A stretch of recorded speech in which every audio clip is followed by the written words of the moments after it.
We're holding this panel it's exactly 1 month after the UN's 2024 Summit of the Future, which concluded in the UN General Assembly in New York. And it concluded with consensus amongst the 193 member states on the United Nations Pact for the Future and its accompanying Global Digital Compact and Declaration on Future Generations. This was all agreed by consensus. The Pact for the Future has 56 commitments. I won't go into the details. I think the document's been circulated, and I hope some people have had a chance to look at it.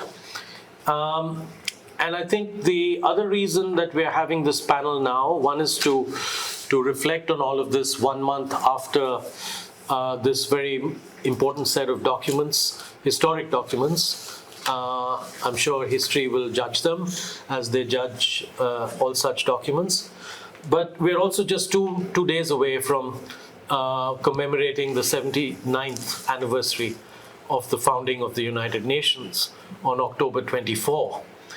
And I think these two are the reasons for the timing of this, but also the content of this. And I hope you all agree that the timing for this panel, which I've named a United Nations for the 21st Century, is relevant for both these reasons, but also because we are at one of those moments. I've asked a question, are we at a 1942 moment? Shombi's just arrived, so let me welcome Shombi Sharp, the UN Resident Coordinator in India, who represents the Secretary General here.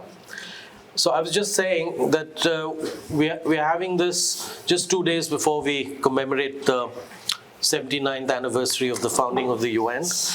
And we are also at one of those moments in history with multiple crises of a kind which we've not seen so many simultaneous crises all occurring at the same time. So all of these are reasons to have this. I argue that the UN is arguably the world's greatest and most enduring, all-encompassing global public good.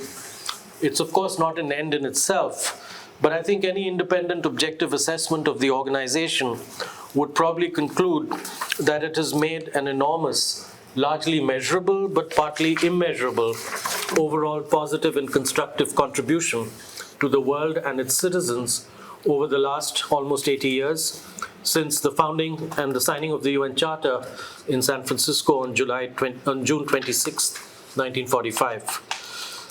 The UN Charter's original mandates and its principles, values, I believe remain timeless and are as relevant today as they've ever been, even if some important amendments to the Charter are necessary in the changed context of the 21st century. We face unprecedented global and transnational challenges, which only a politically legitimate body such as the UN can have a hope of addressing. So it should be obvious that the organization has a continuing relevance, despite its many naysayers and detractors. The three documents agreed in New York by consensus a month ago, I believe, are testimony to the fact that the United Nations will remain center stage in terms of the world's current and future global, regional, and national governance architecture. But there's no doubt that the UN needs urgent and serious reform at global, regional, and national levels if it is to retain the political legitimacy and have a real chance of resolving the world's current complex, growing, and intractable problems, as well as future challenges. I'd like to thank Naveen, our host, for agreeing to this idea of this panel with me and giving me his full support for its conceptualization, design, and implementation. He's been willing to give me the political, policy, and physical space to design and conduct this panel, for which I'm very grateful. I would also like to thank all the distinguished panelists for their acceptance, despite their busy and in some cases competing schedules. Thank you also to the audience that's here in person and all of those who are online. I want to especially thank the political counselor and head of the political section of the Vietnamese embassy in India, Mr. Thang Tung, for being here. I especially asked my friend, the Deputy Foreign Minister of Vietnam, His Excellency Do Hang Viet, who's just been appointed as the new permanent representative of Vietnam to the United Nations in New York, but is still in Hanoi. I asked that Vietnam be represented today because a whole set of issues that the panel will discuss relate to what is known as the One UN on the ground at country level. And Vietnam has been the world leader on the One UN for the last 20 years, at least. And I was privileged to head the UN there for almost 5 years and take the One UN forward between 2017 and 2021. I won't say a lot. I'll leave it also to the political counselor to say a little bit about the One UN there. But I do want to stress that we were given by the government the Green One UN House in Hanoi. And we slowly, over 20 years, collapsed all the agencies into one building, and in fact got rid of all agency nameplates. We had one communications team. That was the first, because that was the most important to communicate the messages. That went back 20 years now, almost 17 years, 2007. We had a one common back office for all support of all logistical and other kind. When we moved into the One UN House in 2015, we had one HR, we had one procurement, one everything. And I was pleased, and I pushed, this was the hardest part, to have everyone sit by what they were doing, not by which agency they worked for. And I was able to achieve this in 2017, August, I think it was, just after signing the 5-year one strategic plan with the government. I got everyone to sit by the 4 priority areas of the strategic plan. If you worked on inclusive growth, it didn't matter which agency you worked for, but you sat together.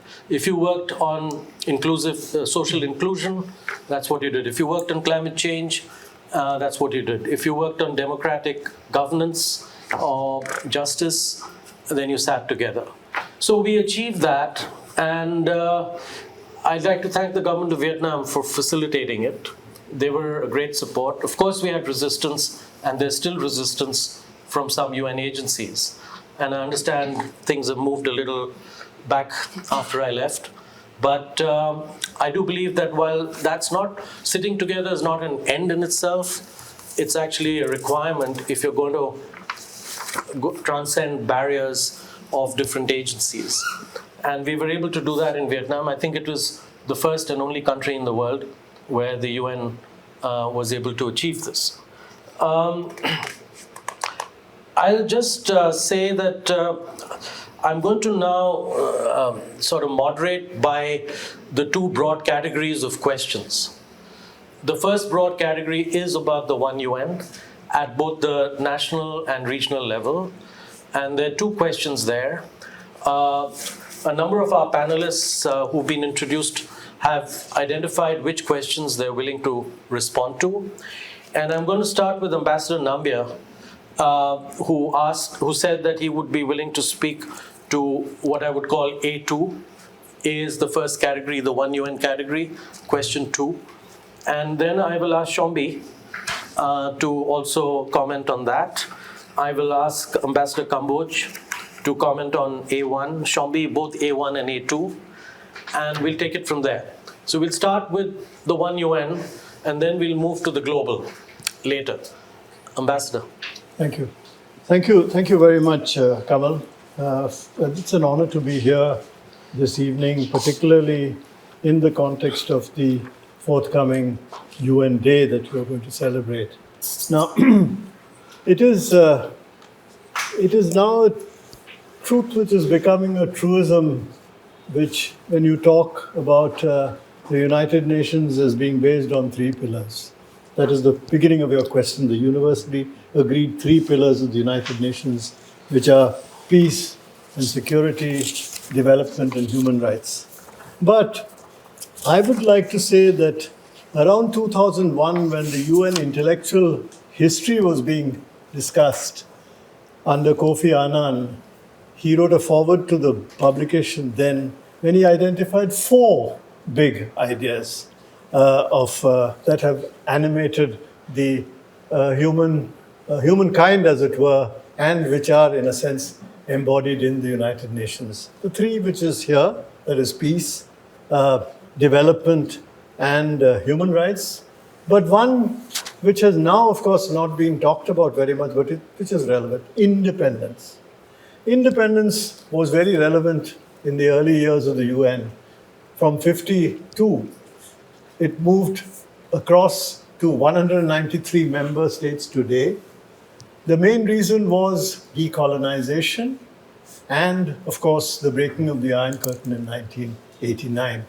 Now, this has been one of the historic achievements of the United Nations, but it is not, therefore, by itself. I mean, independence, what does that mean? Each country had gained its independence, but in the process, what happened was a majority, 152 nations of the world today are part of the G77, or perhaps even more.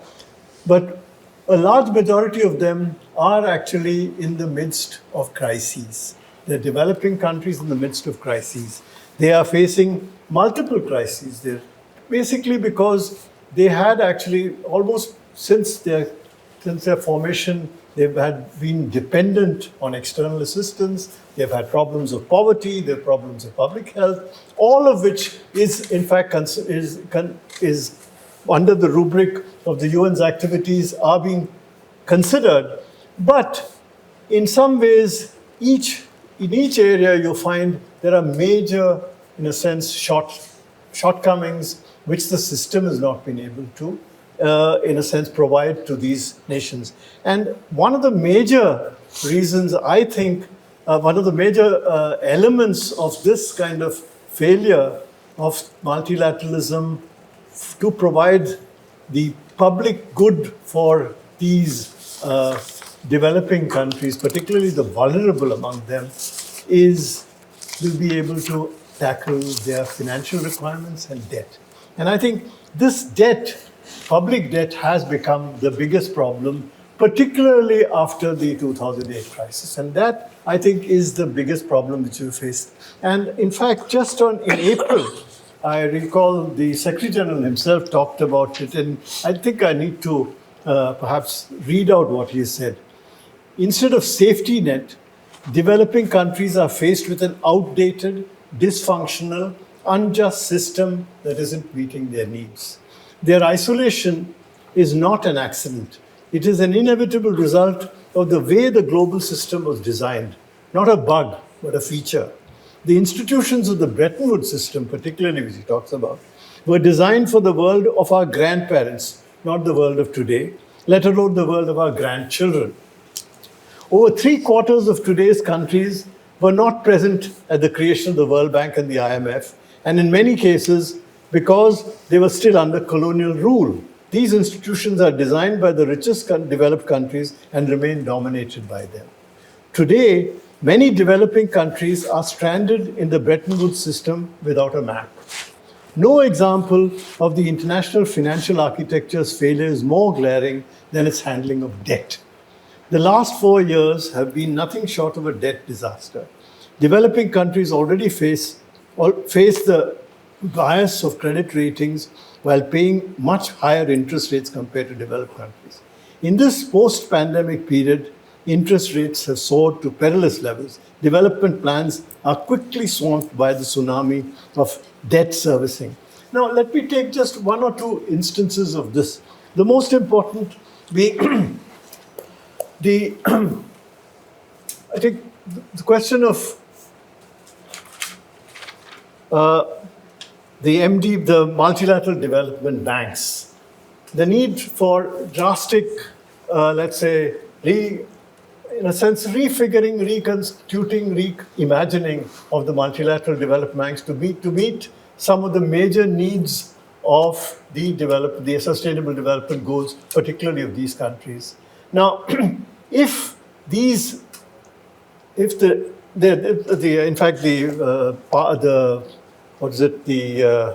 the document of the outcome document of the future summit has at least 5 or 6 action points, I think, which are connected with the question of financial structure. The whole question of financial structure, for example, the IMF is not able to provide SDRs which are actually allocated to the developed countries, but which are lying unused, which could be used. Reallocation, recycling, as it were, of the SDRs is an important thing. The second one is the MDGs, the multilateral development banks, which need to be reconfigured, as I said, in order to be able to meet some of the critical needs of the developing countries, particularly in the areas of their priorities. Because at present, most of the debt readjustments are actually help only for them to pay their debt servicing requirements, and they're not able to get into many of their major requirements. Now, the third important thing is, and I think this is probably also covered in Action 4 of the what is it called? The path, not what is it? The Pact for the Future. Sorry, the pact. Yes, sorry, I missed the word pact for the future. Action 4 talks about the need to consider cooperation in tax, in the international tax cooperation, particularly also the need to look at some ways in which high net worth individuals can be called upon to contribute. Because there is a very interesting factor which is talked about in the G20, particularly by the NGO community in the C20 last year, for example, and which was covered at the high-level forum on the COSOC, and subsequently also figures in the discussions at the future summit, which is that today's globalized world, many of the corporations, public corporations, use digital methods to have what they call base erosion and profit shifting, as it were.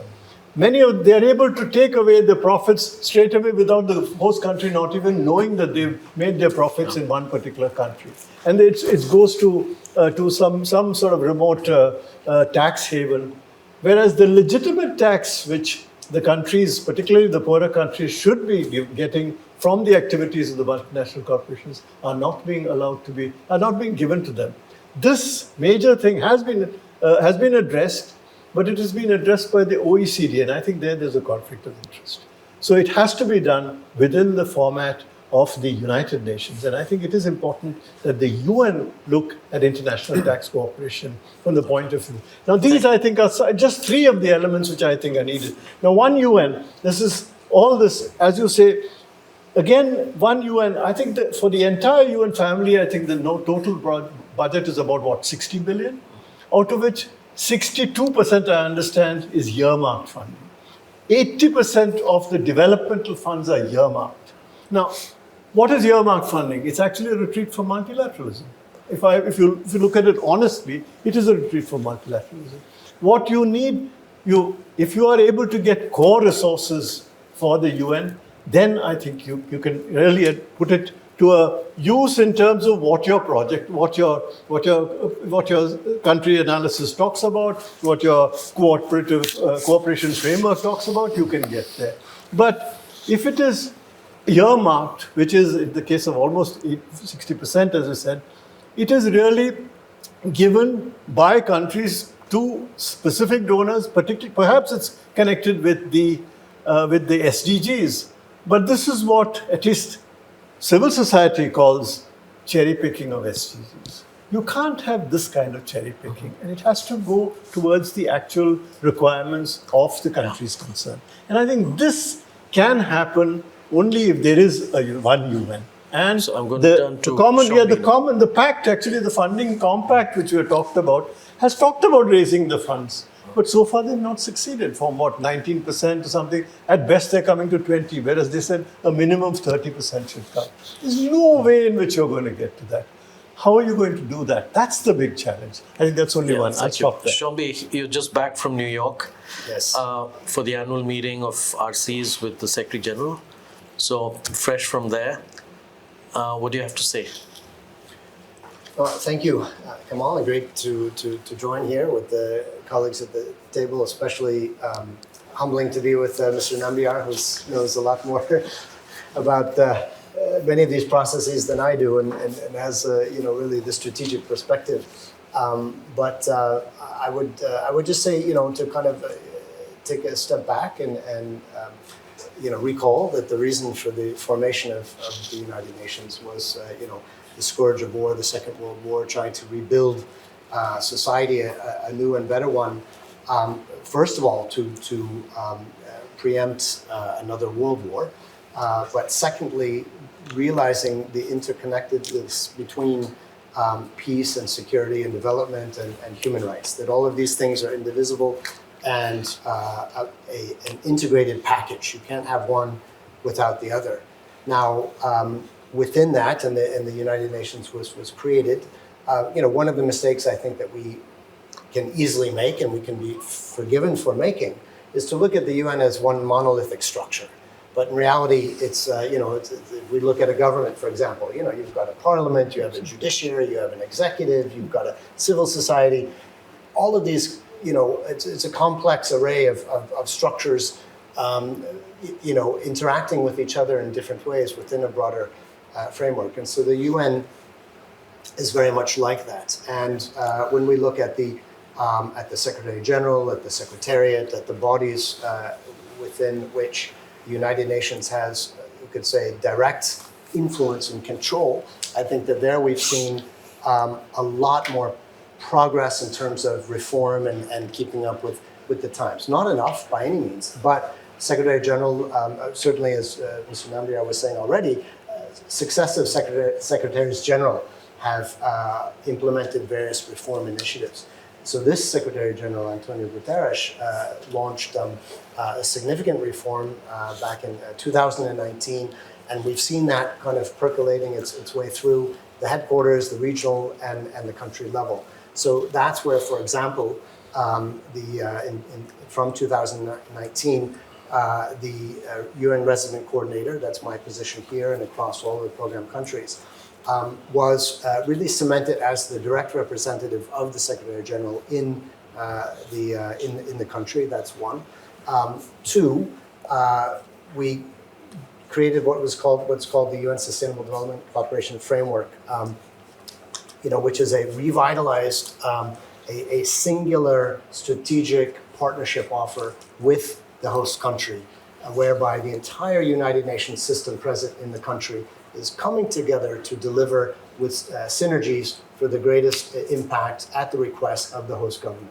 So here in India, for example, we have 26 different entities. We have over 300 international staff. We have 4,200 personnel across the country, multi-agency presence in 17 different states of India. So for us in the UN system, this is a very large footprint. Compared to 1.4 billion people, it's not so large. And compared to the resources of the Indian government, it's not so large.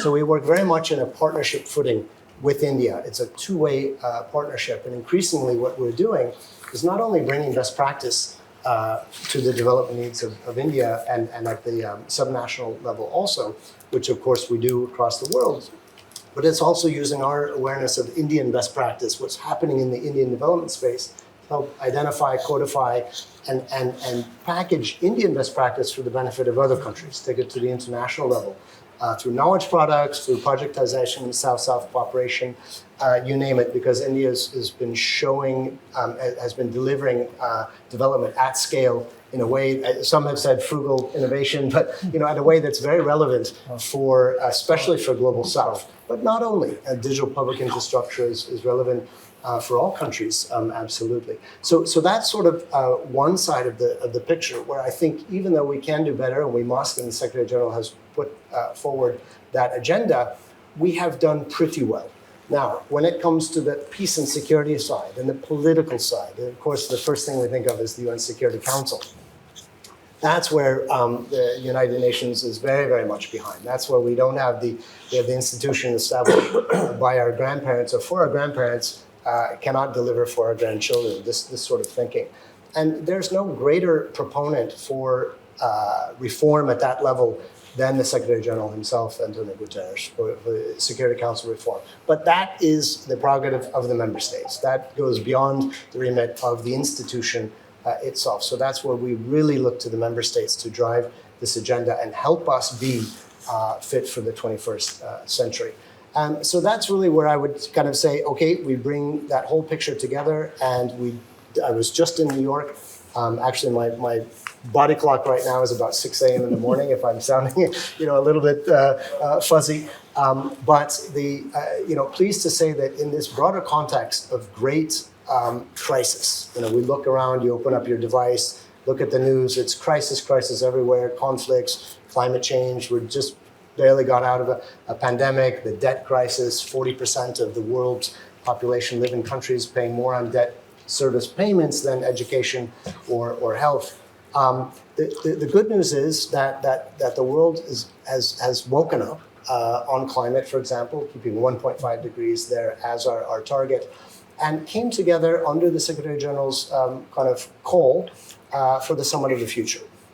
And there were really, really important agreements made there. You mentioned, sir, a pact for the future, for future generations as well. The Global Digital Compact under the stewardship of Amandeep Singh Gill, our very capable Indian colleague who's USG now, tech envoy for the Secretary General. So these are really bringing some renewed momentum, just fresh out of New York, and bringing into the purview of the United Nations some of those issues which have not always been seen as a matter for the United Nations. I would point out, most importantly, the international financial architectural reform. Because historically, that has been seen as a Bretton Woods, or the Bretton Woods institutions have kind of tried to wall off those discussions and say, no, you United Nations, you're maybe looking more social issues or humanitarian or human rights or just development without the money, right? But what we've realized in the last few years is that without the money, one old colleague once said, no money, no honey. You need the money to drive development. And we've realized we need a step-level change in the ability of the financial system to bring financing aligned with the SDGs. Here, I would note that India has played a very important role. Again, the G20 presidency, India put forward the Singh Summers report, experts report, which aligned precisely with the Secretary General's call for an SDG stimulus of immediately $500 billion a year aligned with the SDGs, but crowding in another $3 to $4 trillion of blended finance, private sector finance as well, to meet that gap of $3 to $4 trillion a year SDGs financing gap. It seems like a lot, and it is a lot, but when you look at the 120-something trillion dollars we have in global capital markets, it's really not. So the question is not money per se, but it's how is it being aligned and who has influence over how that's being spent. And that's exactly, I think, so what you were talking about. Yeah. Thanks, Shombi. Yeah. Ambassador Kamboj, please, over to you. I think you've chosen 4 questions, and I'm going to give you this opportunity to talk not just about the one UN related question, but the others as well. Over to you. Sure. Thank you very much. First of all, can you hear me? Yes. Right. Yes. Okay. Thank you very much, Kamal. And it is wonderful to see Ambassador Nambiar, my former PR. It's always an honor to share the stage with you, sir. And of course, great to see Shombi. Now, Kamal, I'll first and foremost address the question that you have raised, the issue about the one UN. And as you say, the lack of coordination at country and regional levels, and the fact that this is being stymied by certain factors. Right. So I would say that you're right to point out the inherent challenges of coordination between the different agencies of the United Nations, and Shombi referred to that also. But I would say that these difficulties are not unique to the United Nations. It is a common issue. It is a common issue in any large, complex organization with multiple autonomous bodies. Now, the One UN initiative, and you've also talked about it, while ambitious, has indeed, as you have rightly pointed out, faced difficulties precisely because of these coordination challenges. And UN Secretary General, Antonio Guterres, the focus on the One UN is part of a broader push, I would say his broader push for UN reforms. Now, he has been advocating, as we know, for reforms that include enhancing the authority of the UN resident coordinator, and I think, Shombi, that would certainly please you, and streamlining the system to make it more effective and accountable. So now, what are the solutions for this apparent lack of coordination on the ground? What could be some of the urgent steps forward? Well, first and foremost, I would say in an ideal world, a full buy-in for the leadership that is involved, that is governments and agencies, in my view, must recommit to recognizing the authority of the UN resident coordinator as far as this is possible and possible, I would say. Then, of course, the harmonization of regional structures, the role of the UNDP and the regional economic commissions should be clarified, focusing on complementary strengths. And then, of course, the issue of financing, again, in an ideal world, nothing is complete without that. New partnerships with private sector entities, philanthropic organizations, and non-traditional donors could be explored to overcome financial shortages, particularly for countries which are unable to contribute at previous levels post-pandemic. And of course, you could also, again, I would stress, in an ideal world, look at accountability mechanisms, developing transparent performance benchmarks to ensure that the reforms remain on track. However, this is all in an ideal world. What I would say about the lack of coordination is that while the ideal formulation is always unrealistic, many reforms could aim for what I would say pragmatic coordination. That is, focusing on areas where coordination makes a tangible difference and leaving some room for flexibility. In some cases, complete unification may be impossible, but there are indeed areas where better alignment can yield benefits. Now, I'm not saying that it's very easy. Coordination efforts are undoubtedly difficult, and we've all seen that, but they are not necessarily doomed.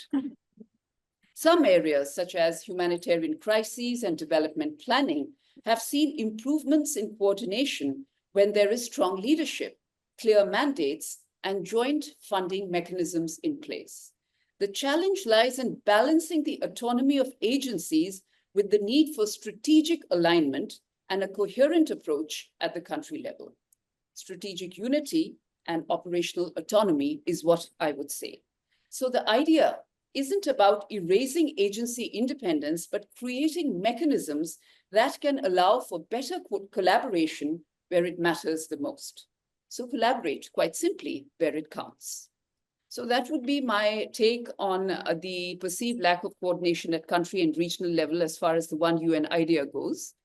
But would you like me also to comment on some of the other questions that you had passed? Yes, I think given the limited time, I would ask you to move on now to particularly B1, Security Council reform. There have been 3 decades of proposals, and there's never a month without some discussion of it. And you've just recently come back, so you've just recently been there. So let's start with your take. Yeah, well, thank you very much indeed. This issue was very heatedly discussed, and in the run-up to the Summit of the Future, there was a lot of interest. In fact, when we talked about the Pact for the Future, we all said, what are we talking about if we cannot reform the structure and reset it to align it with 21st century realities? And just yesterday, I was listening in to the former Prime Minister of the UK, and he reiterated and he agreed that the United Nations needs to be reset. And why? Quite simply because it is not serving the purpose for which it was created.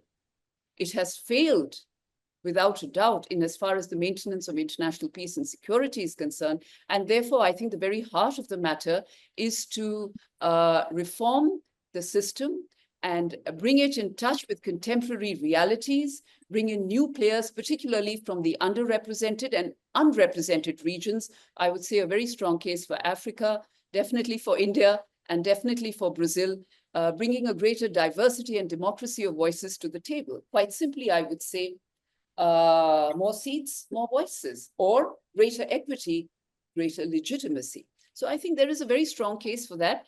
It is taking time. It is the most complex process in the entire United Nations. And I will say that the Pact for the Future was not particularly helpful here, if I'm allowed to say that. And while it did recognize that there is need to reform the United Nations Security Council, it was very vague in the specificities, and that is very important. And I'm certain that the discussion will continue. But perhaps there is a need to look at it from a fresh lens and see how this entire process can be expedited. I have no doubt in my mind that the majority of member states support a comprehensive reform of the UN Security Council, which means an expansion in both the categories, not a piecemeal reform. That is a small minority of countries supporting piecemeal reform. The majority of member states support a comprehensive reform and expansion in both categories. As far as the question of the veto is concerned, this is a very important question. And if you ask me very frankly and quite bluntly, I would say, I do not see the abolition of the veto happening at all, at least as yet. And in fact, there is a contrary move in the General Assembly. Among member states, the move is to restrict the use of the veto. All of you would recall the 2022 initiative of Liechtenstein, the French-Mexico initiative to also restrict the use of the veto only under certain situations and circumstances. And there have been many proposals in the past also calling for a restriction of the use of the veto. It is another matter that many countries, and I do know that the African Union has this very maximalist position that, either the veto should be extended to all new permanent members or it should be completely abolished. As far as abolition is concerned, I will hold on to my view that I do not see member states giving up the veto very easily or very quickly, quite simply because anything that you have, you give up very easily. Now, I think the final thing I'd like to speak about is the United Nations General Assembly. What can we do, therefore, because the United Nations Security Council has not quite delivered on peace and security? How can we strengthen the United Nations General Assembly? Well, already measures are afoot. There is a very vital discussion going on in the United Nations about a revitalization of the General Assembly. The Uniting for Peace resolution of 1950 has been invoked quite often, both in the case of Ukraine and Gaza. And I would say that much more can be done with the General Assembly, but unfortunately there is a limitation because anything radical that you would like to do in the General Assembly, like for example, giving the General Assembly more power or the power to pass binding resolutions on particular matters relating to peace and security would necessarily require an amendment of the UN Charter. And you know what that means. An amendment of the UN Charter requires a buy-in of the P5, and that is, of course, something that is not, again, going to happen very easily.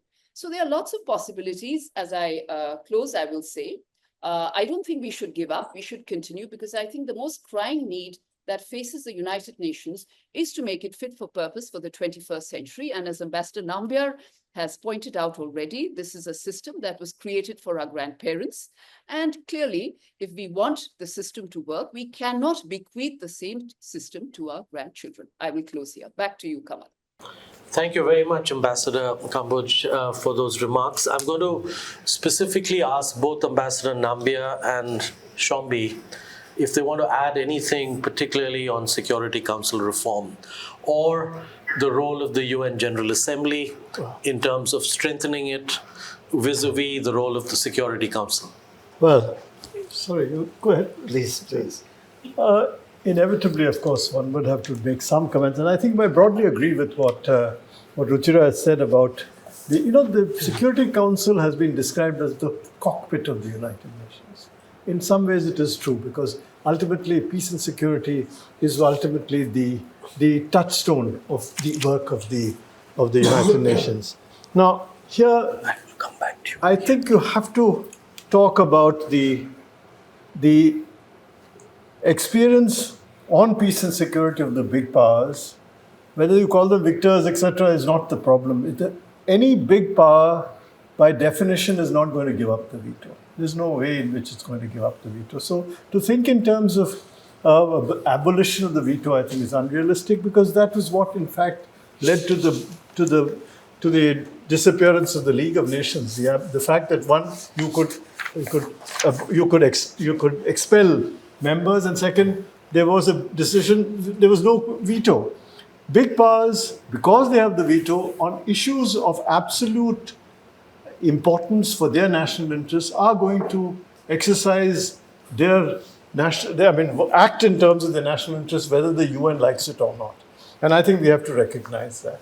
And I think that is built into the system, and I think that to some extent is also an insurance that the system itself will work.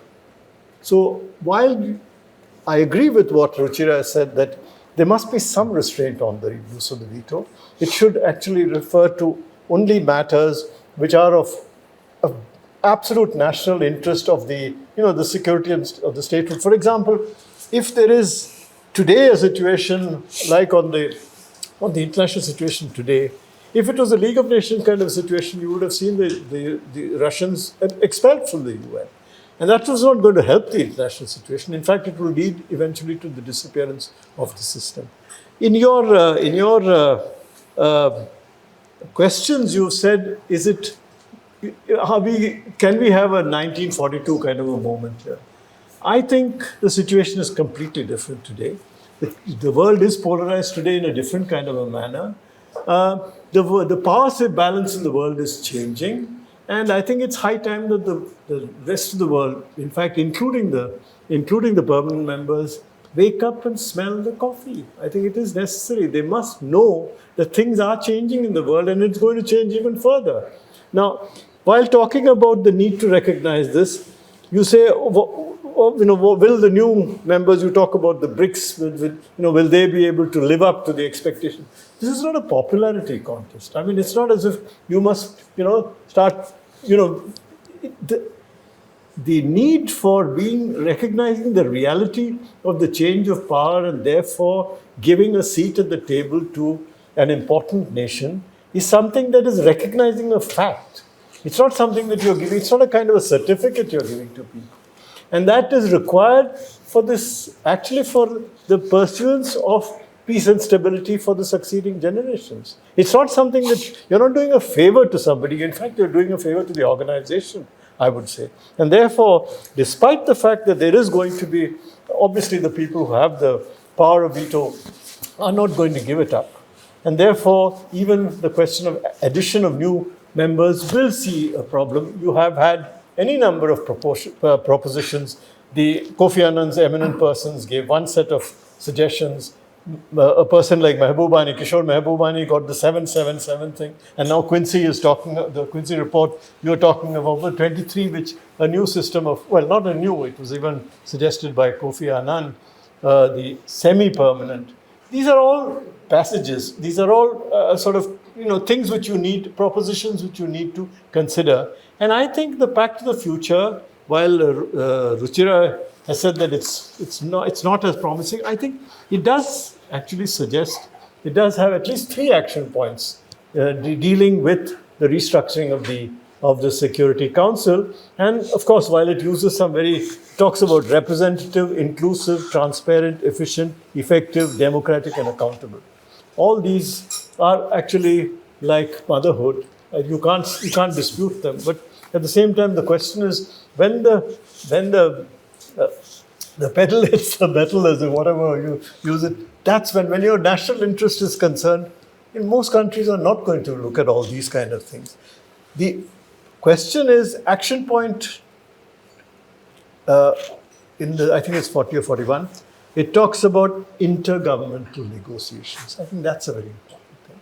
If you are to go for intergovernmental negotiations, you will be able to get, and ultimately a 2/3 majority will be required for the Charter Amendment. And I think that's important. The final thing is the tie-up between the Security Council and the GA, which I think I agree with what Ruchira has made. One final thing I might mention, and that is, most people talk this whataboutery which people go about, which is absolutely true, it happens. it is a pathology of the great powers that there will be double standards, there will be exceptionalism, there will be hubris. I think that is the nature of the beast. And from here to eternity, I don't know, it's an old film long ago. Frank Sinatra once said that, it's all right as long as he's a private, but once he becomes a sergeant, he becomes an SOB. Now, it's the same thing with, you're being in a kind of a, but at the same time, there must be some, obviously, political, military, economic, social, civilizational standing. It accounts for something that has to be recognized when you're talking about a permanent, making a person a permanent member of the Security Council. And there is a change now, and I think you have to recognize that things are changing, and you need to recognize that change and bring about change in the organization. Now, both positive and negative aspects are there, but finally, I think what we need to know is you can't replace the United Nations. I think you can amend, you can change the charter, you can reflect modernize the charter, but if you are to go and start a new process of building a new international organization, I'm afraid you're going to get into a shambles. Thank you. Thank you very much, Ambassador. Shombi, do you want very quickly to just add to the two ambassadors on these broader issues? Sure, yeah, absolutely. Thank you, Kamal. And definitely a big hello, namaste to Ambassador Kamboj online. I wish you were here in person, but better to see you on screen than not at all. So I think, yes, let me just, and again, I just want to reiterate, not to forget that the United Nations, the women and the men of the UN are out there, providing shelter to 117-something million people who have had to flee their homes, helping vaccinate 45% of the world's children, providing food assistance to 160 million people in 120 different countries, 87,000 men and women in uniform, providing peacekeeping duties. And India, of course, has been the greatest provider of peacekeeping service personnel since the very beginning. So just to keep that in mind. Now, in terms of I would fully agree with you, Ambassador Nambiar, as I think it was Madeleine Albright who said, if you didn't have the UN, you would have to reinvent one. And I think that's very much the point for India's leadership, and G20 is not do we need multilateralism? We absolutely need it. It's about the quality and the strength of that multilateralism. Now, I think in terms of the Security Council reform, of course, I have to preface anything I say with saying that it doesn't matter what I say, because as staff of the UN, the institution of the UN, our position is meaningless. It's the member states who determine. But maybe I could just say, in a personal capacity, I would join the Secretary General in saying we absolutely need that reform. And I think that what's very important is that you spoke, Ambassador, about, and so did Ambassador Kamboj, about, who's going to let go of power when they have it. But I think, absolutely, I would agree. However, I would say that there's very important change in the world in just the last year that I think it must be giving great pause for concern to the P5, to recognize that they risk holding on too long. They risk losing everything, or as we say, throwing the baby out with the bathwater, right? And the reason I say that is because you're starting to see now what we call mini-lateral, other platforms, in a way, filling a perceived vacuum, saying, okay, powers, rising powers, middle powers, those who have been left out of this, 1940s formulation, saying, okay, fine, if we don't have our full place at the table there, we're going to start building out and standing up other multilateral bodies. So G20 is a perfect example, right? At India's very welcome initiative, the African Union has now joined the G20, a much more inclusive body. We look at the BRICS. BRICS now is starting to expand with a lot of members either joining or expressing interest to join. Now, and I think that's, the world needs more multilateralism. So this is all very, very good and important. The only thing is we shouldn't see this as being in lieu of, because you need both. It's like legs, but you still need this broader surface for convening where every country of the world, all 193, have a stake and have a voice and come together in a public space like that. So I think that's something that really should be putting pressure on the P5 to realize that the longer that the Security Council goes without reform, the more other bodies are going to, in a way, try to fill that perceived vacuum of legitimacy. And that's exactly why the Secretary General, again, is the greatest proponent for Security Council reform and UN reform, generally speaking, of anybody that I know. But again, finally, just to say, it doesn't really matter what I think, it's the member states. Thanks, Shombi. I'm going to go full circle back to One UN and ask the political counselor of Vietnam because we're running out of time, to say something from a member state perspective, which has been at the forefront of the One UN at the country level. Because at the end of the day, the delivery of the Sustainable Development Goals has to be at the country level. Yeah. It's not about what's going on globally or even regionally. It has to be on the ground. And the whole idea of the One UN was to be more effective in delivering Agenda 2030 and the Sustainable Development Goals. So very quickly. Thank you, Mr. Kamal Mahocha. And it's my great honor to attend a discussion with the distinguished panelists and audience. So 1 month ago, 20 September, Vietnam celebrated the 47th year since we became the 149th member of the United Nations. The 1 month, this day 1 month ago. And from the Vietnam perspective, I can say that One UN initiative, in particular, and the UN operations in Vietnam over the nearly 50 years have been very successful. As you know that Vietnam is one of the first countries to pilot the United Nations delivering as one DAO initiative in 2006. And within that framework, the government of Vietnam and the UN actively coordinated to implement the UN One Plan for the period 2012 to 2016 in accordance with the 5-year Social Economic Development Plan and the Social Economic Development Strategy. And for the period 2017 and 2021, the two sides also completed the joint One Strategic Plan within the framework of the One UN initiative to support the Vietnamese government in implementing the Social Economic Development Plan and the Sustainable Development Goals.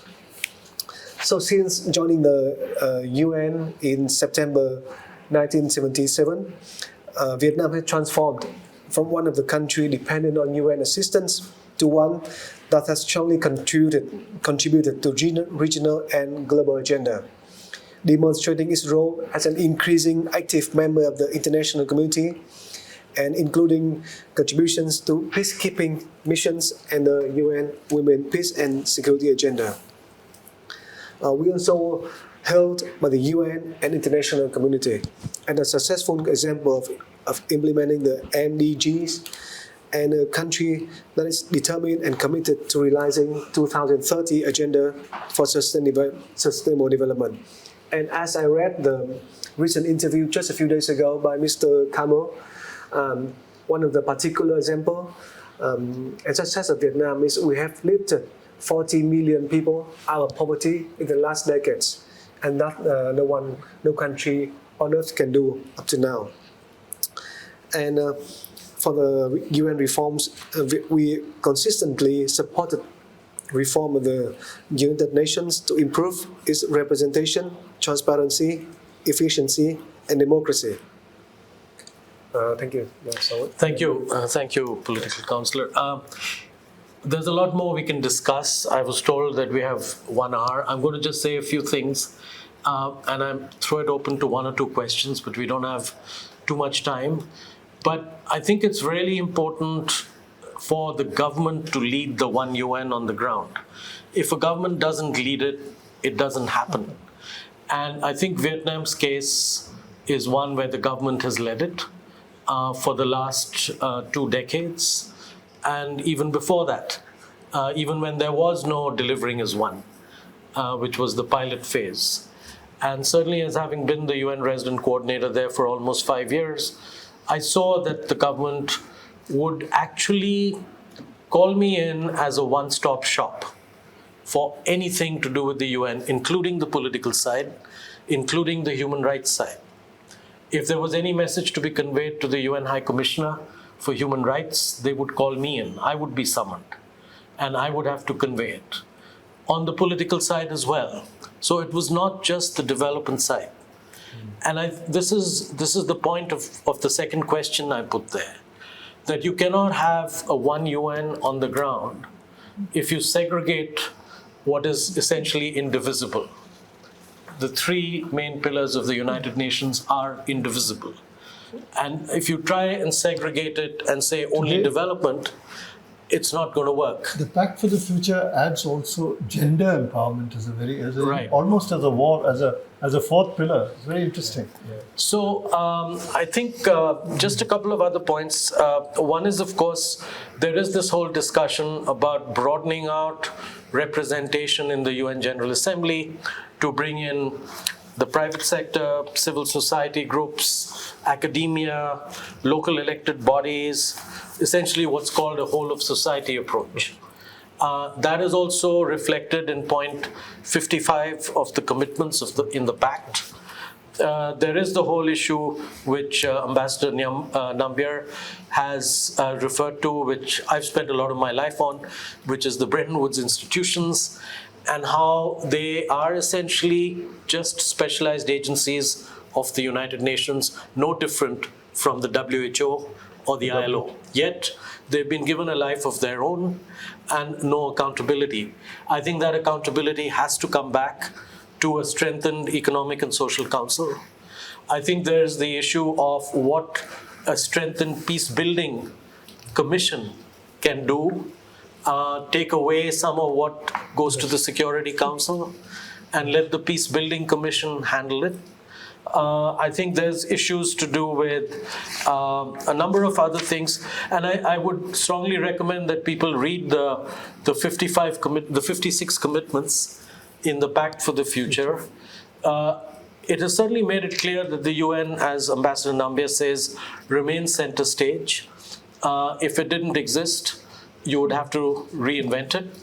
And it's far from clear whether at the moment we are at today, which is not a 1942 moment, that you would be able to reinvent a UN or a UN charter that comes anywhere close to the UN charter of 1945. I would say we're living in an illiberal world of illiberal nations, of many illiberal nations and leaders.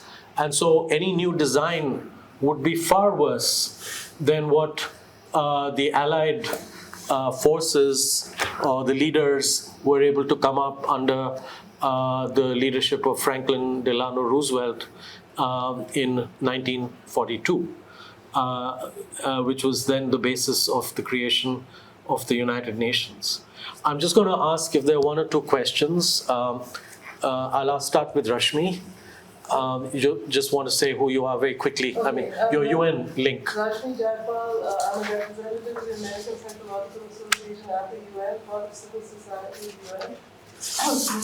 We've been talking about how psychology as a discipline can really help with social policy development and international unity. So my question was that recently, I don't know if you know, the General Assembly passed a mental health resolution in 2023. We were part of that, trying to help member states, because again of the crisis and kind of an increase in mental health problems. We were also part of this SDGs health goal number 3. We were One Health, no. trying to expand the idea of health to improve mental health.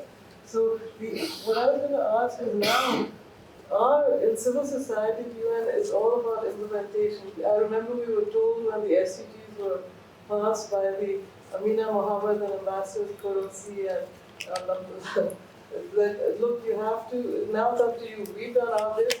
We've created this great effort. We've come up with this agenda. Okay. And so now it's up to civil society. You have to hold your government's feet to the fire in every country. So that's what we've been trying to do.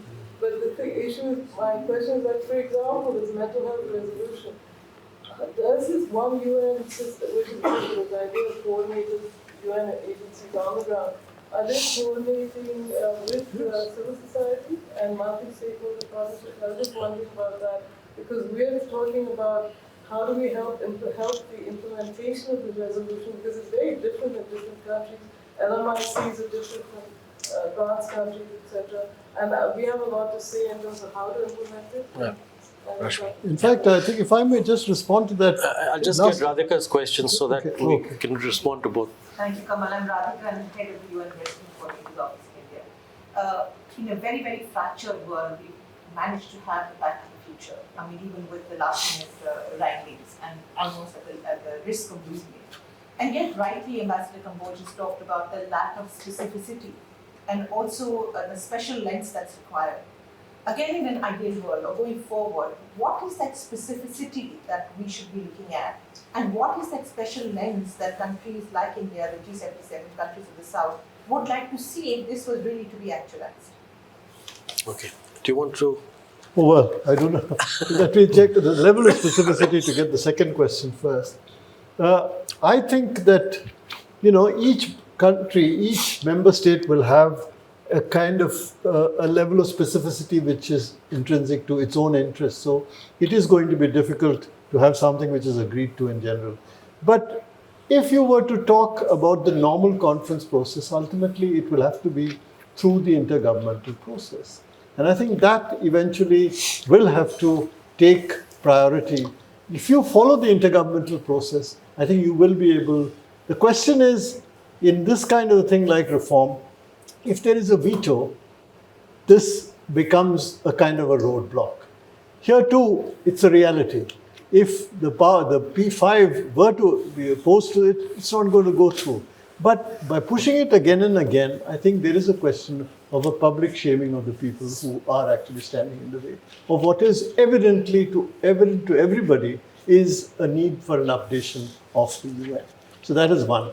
The second question on the mental health, I think as part of the C20, Civil Society 20, last year, when under India's chairmanship of the G20, I was able to witness a lot of activity, particularly in the health working group of the G20. And I know that they've been working on issues of public health very closely with the United Nations. And I think at each level, it's not just a question of making statements. It's moving at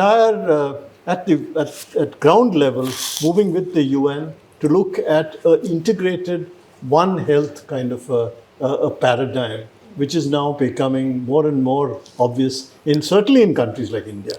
Would I be saying? No. Yeah, I mean. Do you want to comment? I was going to ask Ambassador Kamboj to please, come in. yeah, go ahead. Ambassador could you respond to these two questions? Respond to the second question because it referred to the word specificity, which I did use. So I fully agree with Ambassador Nambiar that there is absolutely a crying need now for the United Nations to be reset because it is not business as usual. I think we can all agree to that.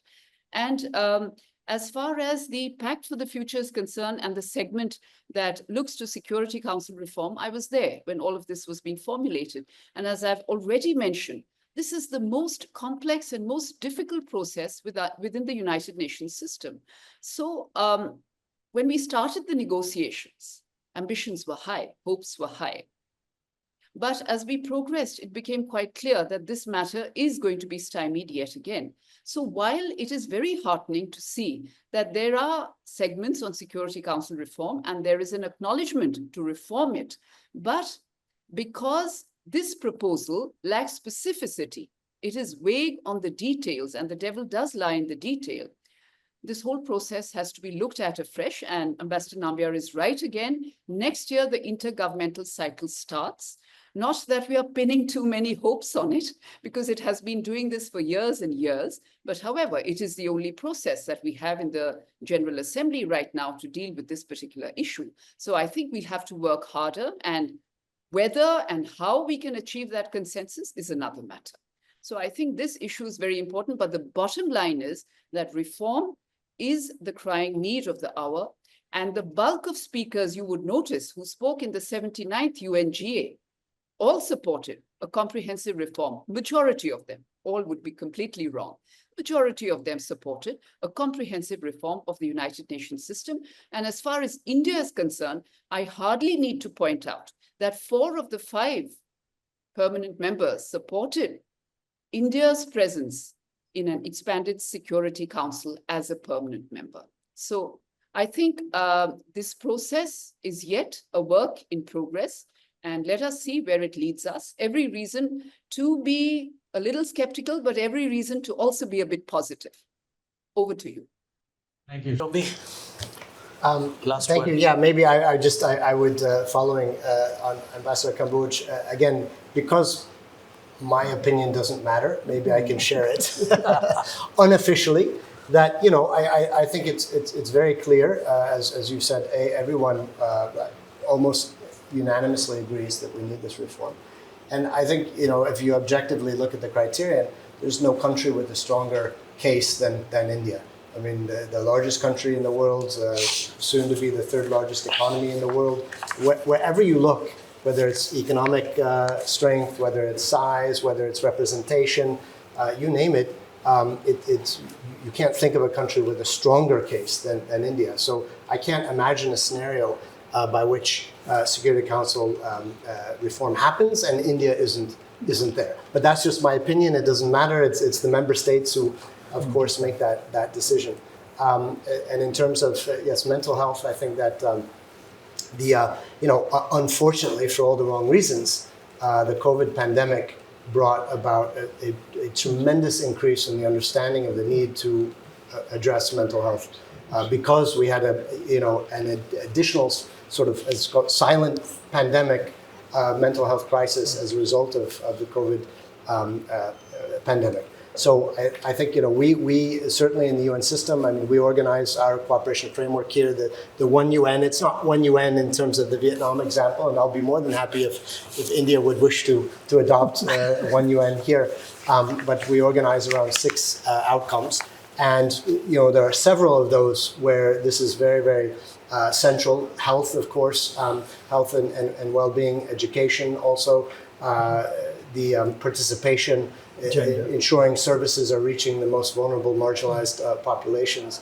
And that's where we have increasingly understood that mental health is absolutely a critical part, not just of health, but of life skills, of being a 21st century citizen in all its forms. So very much at the center of our thinking. And actually, I meant more implementation of whatever the agreement, rather than, I would just use mental health as an example, but that the UN on the ground does coordinate with civil society to implement. Yes, absolutely. And I would say, you know, our bread and butter operating modality is working with, of course, we're working with government, that goes without saying, in partnership. But for implementation, working often through civil society organizations, absolutely, because, you know, we don't have the community-based presence there. Neither does, I mean, government, of course, is in communities, but not in the way that allows, to provide full services. And we've seen fantastic examples here in India of government working with community-based organizations in terms of building resilience to pandemic. And what we have to do in the UN side, we take this as our lesson too, is work as well as we do in crisis and emergency settings, bring that into the everyday delivery of services. That's really the key. Well, on that note, I'd like to thank everyone, especially Ambassador Nambiar, Ambassador Kamboj, Shombi, the political counselor from Vietnam, Naveen, of course. This is a continuing conversation. It's been going on for decades. It will probably go on for a while. But I thought this would be something hopefully everyone found useful. It's a We the People's contribution in just around UN Day 2024 in India. Yes. And I'd like to take this opportunity to wish everyone, not just our UN colleagues here, a happy UN Day. Thank you. And 2024. just to note, we are celebrating, of course, it's the 24th, Thursday. We're celebrating here in Delhi, May, on Friday, the 25th as well. Friday the 25th. Yeah. Yeah. So wishing everybody in advance. Wonderful. Thank you very much. Thank you. Thank you. Yeah, we're meeting with